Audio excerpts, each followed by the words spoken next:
there will be negotiations between the United States and Iran in Oman. What are the president's chief goals for that, and is he satisfied with how Iran is responding to this? They don't want direct face-to-face negotiations, instead sort of old-school shuttle diplomacy where they're in separate rooms and messages are passed back and forth.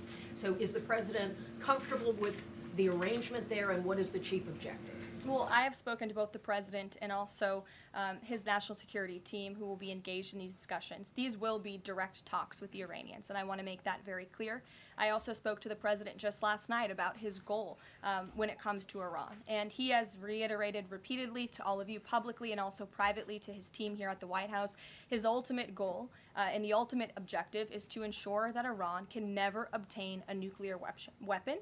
The president believes in diplomacy, direct talks, talking directly in the same room in order to achieve that goal. But he's made it very clear to the Iranians, and his national security team will as well, that all options are on the table, and Iran has a choice to make. You can agree to President Trump's demand, or there will be all hell to pay. And that's how the president feels. He feels very strongly about it. And can you update us on Mr. Witkoff in Russia and what's happening with direct communications with Vladimir Putin? I can confirm that Mr. Witkoff is in Russia to have direct communications with the Kremlin and with Vladimir Putin. This is another step in the negotiating process towards a ceasefire and an ultimate peace deal in Russia and Ukraine.